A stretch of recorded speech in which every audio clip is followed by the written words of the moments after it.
इतिहास की किताबों में कुछ घटनाएं सिर्फ पढ़ी नहीं जाती, वे आत्मा को झकझोर देती हैं। आज से सैकड़ों साल पहले एक ऐसी आग जली थी जो सिर्फ लकड़ी और पत्थर को नहीं बल्कि मानव सभ्यता की सबसे कीमती चीज को जला रही थी। वह चीज थी ज्ञान। यह कहानी है दुनिया के सबसे महान विश्वविद्यालय की, नालंदा की, और उस अपराध की जिसे इतिहास ने कभी पूरी तरह माफ नहीं किया। आज जब हम विश्वविद्यालय शब्द सुनते हैं तो हमें आधुनिक इमारतें याद आती हैं, लेकिन आज से लगभग 1500 साल पहले भारत की धरती पर एक ऐसा संस्थान था जो पूरे विश्व के लिए ज्ञान का केंद्र था। उसका नाम था नालंदा महाविहार। ये केवल शिक्षा का स्थान नहीं था, यह था ज्ञान का साम्राज्य। यहाँ पढ़ने के लिए दुनिया के कोने कोने से लोग आते थे। चीन, Japan, Korea, Tibet, Mongolia, Sri Lanka और फारस। नालंदा में प्रवेश आसान नहीं था। यहाँ दाखिला पाने के लिए कठिन परीक्षाएं देनी पड़ती थीं। यहाँ थे 10,000 से अधिक विद्यार्थी, 2,000 से अधिक शिक्षक, सैकड़ों वर्षों का संचित ज्ञान।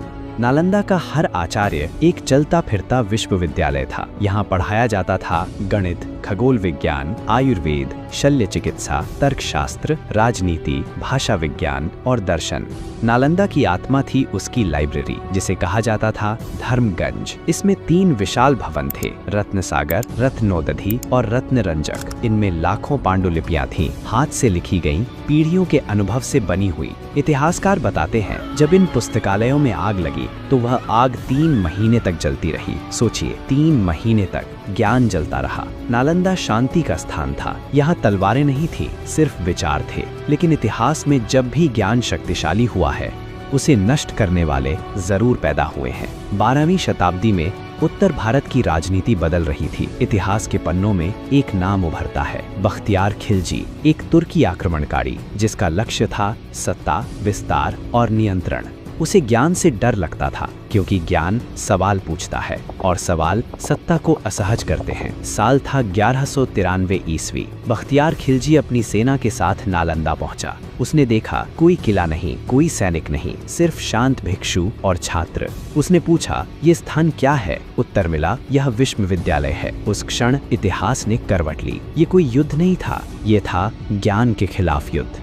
आदेश दिया गया, सब कुछ जला दो। तलवारें चली, भिक्षुओं की हत्या हुई, छात्र मारे गए और फिर आग लगा दी गई। हजारों किताबें एक एक करके लपटों में बदल गईं। जो ज्ञान सदियों में इकट्ठा हुआ था वह कुछ दिनों में राख बन गया। इतिहासकारों के अनुसार नालंदा की लाइब्रेरी इतनी विशाल थी कि आग 3 महीने तक जलती रही। 3 महीने, दिन और रात ज्ञान जलता रहा और दुनिया खामोश रही। ये सवाल आज भी पूछा जाता है। पहला कारण सत्ता का भय। शिक्षा सोचने की शक्ति देती है और सोचने वाले लोग गुलाम नहीं रहते। दूसरा कारण धार्मिक असहिष्णुता। नालंदा बौद्ध दर्शन का केंद्र था, उसे मिटाना रणनीति का हिस्सा था। तीसरा कारण सांस्कृतिक विनाश। ये सिर्फ इमारतें नहीं थीं, ये पूरी एक सभ्यता थी। नालंदा के साथ दुनिया ने खो दिया प्राचीन चिकित्सा ज्ञान, जटिल खगोल गणनाएं, गणितीय सिद्धांत, दार्शनिक ग्रंथ। आज जो ज्ञान पश्चिम में नई खोज कहलाता है, संभव है वह कभी नालंदा में पढ़ाया गया हो।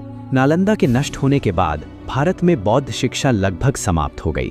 चीन और तिब्बत के भिक्षु जो ग्रंथ अपने साथ ले गए, उन्हीं से नालंदा की विरासत बची। अगर नालंदा बचा रहता तो शायद आज का विश्व शिक्षा मानचित्र पूरी तरह अलग होता। नालंदा हमें विचेतावनी देता है, जब भी ज्ञान को खतरा माना जाएगा तब विनाश तय है। नालंदा पहला नहीं था लेकिन सबसे बड़ा था। आज नालंदा खंडहर है, लेकिन हर ईंट एक सवाल पूछती है, क्या हम ज्ञान की कीमत समझते हैं?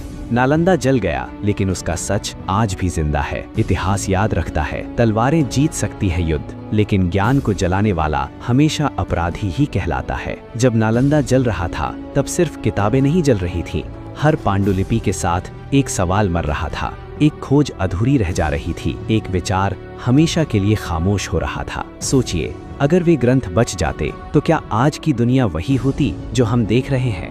नालंदा में ऐसे विषय पढ़ाए जाते थे जिनका जिक्र आज भी अधूरा है। यहाँ बीमारी को सिर्फ शरीर की समस्या नहीं माना जाता था, यहाँ मन, विचार और प्रकृति को भी चिकित्सा का हिस्सा समझा जाता था। यहाँ ब्रह्मांड को सिर्फ देवताओं की कहानी नहीं बल्कि गणित और गणना की भाषा में समझा जाता था। लेकिन जब आग लगी तो इन सब सवालों के जवाब राख में बदल गए। इतिहास हमें बताता है, कुछ भिक्षु उस रात भागने में सफल हुए। वे अपने साथ कुछ ग्रंथ लेकर निकले, वही ग्रंथ आज तिब्बत और चीन की लाइब्रेरी में नालंदा की आखिरी सांस की तरह मौजूद हैं। बाकी सब हमेशा के लिए खो गया। ये सिर्फ भारत का नुकसान नहीं था, ये पूरी मानव जाति का नुकसान था, क्योंकि ज्ञान की कोई सीमा नहीं होती, वह किसी एक देश की संपत्ति नहीं होता। नालंदा का जलना इस बात का सबूत है कि जब सत्ता डर जाती है तो सबसे पहले ज्ञान को निशाना बनाया जाता है। इतिहास बार बार खुद को दोहराता है।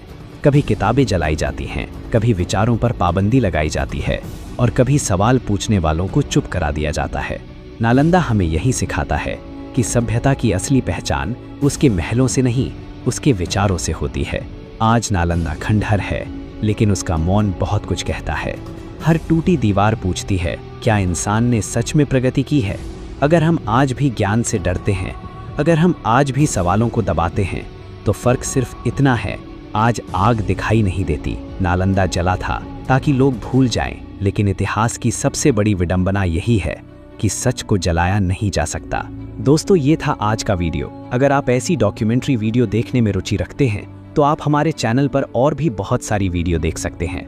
अगर आप भारतवासी हैं तो वीडियो को ज़रूर लाइक कीजिए और हमें कमेंट करके बताइए आप भारत में से कहां से वीडियो देख रहे हैं, या फिर आप अपनी राय कमेंट करके भी बता सकते हैं। हमारी मेहनत के लिए लाइक करना ना भूलें। फिर मिलते हैं अगले वीडियो में। जय हिंद।